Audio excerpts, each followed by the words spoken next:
అందరికీ నమస్తే. నేను మీ జానులిరి. 2 రోజుల నుంచి జరుగుతున్న దాని గురించి నాకు కోపం ఆగక మా యూనియన్ కూడా నేను చెప్పకుండా నేను రియాక్ట్ అయ్యాను. ఎందుకంటే నుంచి ఫోక్ ఇండస్ట్రీలు ఉన్నా నేను ఈరోజు తింటున్నా అంటే ఫోక్ ఇండస్ట్రీ వల్లనే. వీళ్ళందరూ కూడా మనం ఉండకూడదు, కొత్త వాళ్ళని అందరు తీసుకురావాలి, ఛాన్సెస్ ఇవ్వాలని చెప్పి మేము చాలా మందికి ఛాన్సెస్ ఇస్తున్నారు. చాలా మంచి డాన్సర్స్, కోరియోగ్రాఫర్స్ అందరూ వచ్చి ఒక యూనియన్ ఏర్పాటు చేసుకొని జానపదాన్ని కాపాడుకుంటున్నారు. నేను వాళ్ళ పర్సనల్ లైఫ్ గురించి మేము ఎప్పుడు మాట్లాడలేదు, నేను వీడియోలో కూడా మాట్లాడలేదు, మా యూనియన్ కూడా మాట్లాడలేదు. ఇక్కడ మేము బాధపడేది ఏంటంటే ఫోక్ ఇండస్ట్రీ మీద రుద్దకండి ప్లీజ్.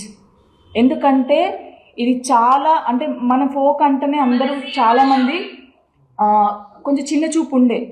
ఇప్పుడు అది సినిమాలలో కూడా మన ఫోక్ సాంగ్స్ పెట్టుకుంటున్నారంటే చాలా హ్యాపీగా ఉంది. మా అందరికీ ఒక రెస్పెక్ట్ పెరిగింది మనకి. దాన్ని దీంతో రుద్దొద్దు అని చెప్పేసి అడుగుతున్నా అంతే. ఇప్పుడు నేను చేసిన దానికి కూడా ఒక వీడియో నేను చేసిన, వీళ్ళకి ఏం చెప్పకుండా, నేను మా పెద్దవాళ్ళకి కూడా చెప్పకుండా నాకు కోపం వచ్చి నేను వీడియో చేసినందుకు కూడా దానికి కూడా చాలామంది చాలా రకాలుగా మాట్లాడుతున్నారు. మీరు మాట్లాడినా కూడా పర్లేదు, ఎందుకంటే ఇది మాకు కన్న తల్లితో సమానం. మా కన్న తల్లిని ఎవరేమైనా అంటే మేము ఊరుకోము, మీరు ఏం మాట్లాడుకున్నా పర్లేదు. బట్ ఫోక్ ఇండస్ట్రీని మాత్రం అన్ని విషయాలకి ఏం జరిగినా కూడా ఫోక్ ఇండస్ట్రీలో జరిగింది ఫోక్ ఇండస్ట్రీ మొత్తానికి సంబంధించిందంటే కాదు. ఎవరి పర్సనల్ వాళ్ళకు ఉంటుంది, కానీ ఫోక్ ఇండస్ట్రీ మీద రుద్దకండి.